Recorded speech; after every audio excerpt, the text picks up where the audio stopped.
What if nothing around you is real, at least not in the way you've been taught? What if this entire world is just a projection of your own mind? Not metaphorically, literally. The colors, the people, the time, the rules, all of it, rendered through your perception. We assume reality is something outside of us, but ancient mystics, Hermetic sages, and modern physics whisper the same forbidden idea. Reality is mental, and you're the projector, which means everything you see out there is a mirror of what's happening in here.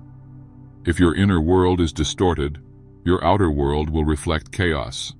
If it's clear, the whole universe starts to look different. So the real question isn't, what is reality? It's, who's creating it? This idea isn't new.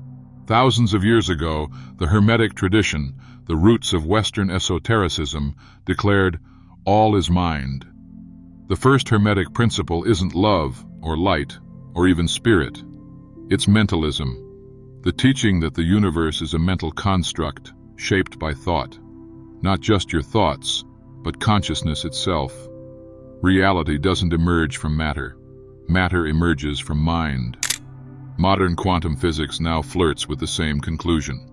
Particles behave differently when observed. Time warps around attention. Your beliefs change what you perceive, and even what exists. Your mind is not just a tool for observing reality. It's the blueprint creating it. The Hermetic masters believe that every layer of existence, from planets to people, is filtered through consciousness, and what you expect you see. What you fear, you attract. What you believe becomes your experience. So if your inner world is filled with doubt, chaos, or trauma, don't be surprised when reality mirrors it back, because consciousness doesn't just reflect the world, it writes it. Have you ever walked into a room and felt like the energy shifted before anyone spoke? Or noticed how your thoughts seem to shape your day? Chaos feeding chaos, calm attracting flow? That's not a coincidence. Your perception sculpts your vibration, and your vibration sculpts your reality. When your mind is clouded with fear, judgment, or resistance, the world seems heavier, colors dull, voices irritate, opportunities hide. But when you're clear inside, reality softens, conversations open, time bends, synchronicities appear. You're not imagining it. Your consciousness literally shifts the field around you. And that's the secret. You're never just observing life. You're transmitting it. Like a projector, your beliefs color the screen of existence. And most of us are walking through a reality that's not reacting to us. It's reflecting us. If you carry shame, the world looks harsh. If you carry peace, the world responds with grace. This isn't law of attraction hype. It's ancient energetic truth. You don't experience the world as it is. You experience it as you are. If your thoughts don't define you, then who does? Subscribe and ring the bell. Let's go deeper than the mind. Here's the silent crisis. Most people are not living their lives. They're living their programming. Inherited beliefs, unconscious wounds, collective fears. And because reality is mental, these internal scripts become external experiences. The trauma you haven't healed, it becomes the relationships you attract. The self-doubt you never questioned, it shapes how others treat you. This is the trap. You think the world is unfair, but what you're really seeing is a projection of what's unresolved in you. And here's the twist. When you resist this truth, reality resists you. It becomes more chaotic, more hostile, more confusing, because reality doesn't reflect your wishes, it reflects your vibration. You can't fake peace. You can't pretend alignment. The field responds to the signal you carry, not the words you speak. So the question is, are you shaping reality consciously, or are you unconsciously repeating a dream someone else wrote for you? What if the world never happens to you? It happens through you. This one shift in perspective changes everything.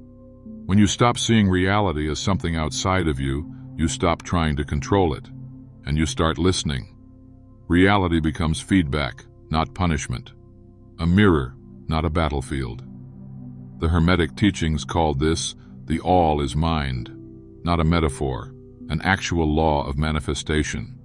Your beliefs are blueprints. Your thoughts are architects. Your emotions are the energy that animates the design. So when you complain about your life, you're critiquing your own creation. The danger?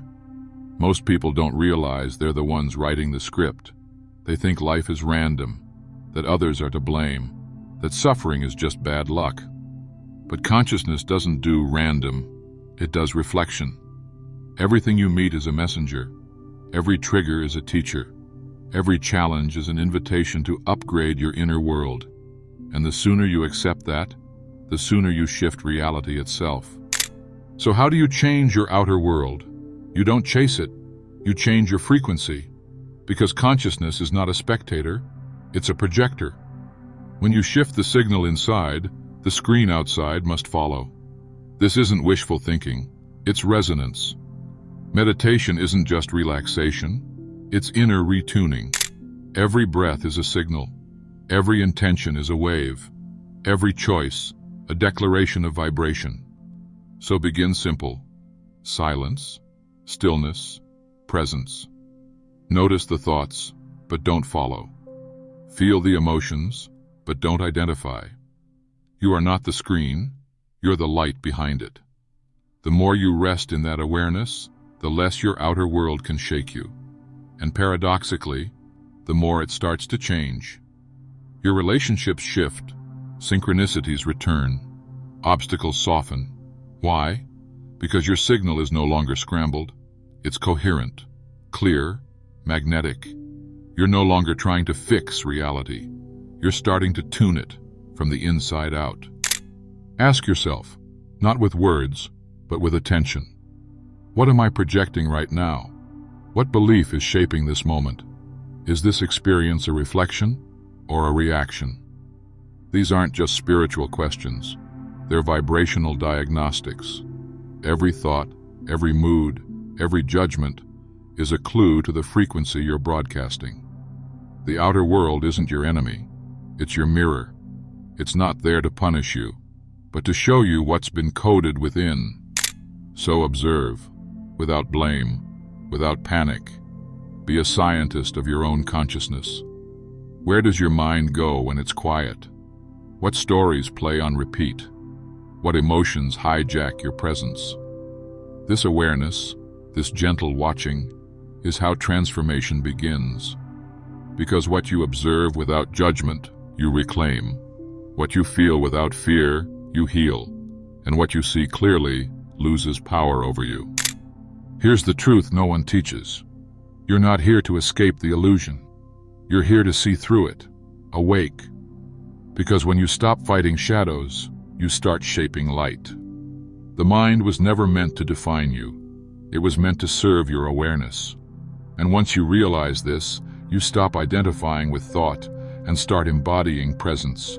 You stop clinging to control and start aligning with clarity. The world you see isn't fixed. It's a mirror in motion, constantly shaped by the one looking. So shift the seer, and the scene transforms. That's not philosophy. That's the architecture of reality. You are not just a part of the universe. You are the lens through which it's known. You are not your thoughts. You are the space they pass through. And that space, that's where truth lives. So next time the mind screams for control, whisper back, I see you, but I am not you. And in that moment, you become free. What if the world you're trying to change is just a reflection of the mind you haven't?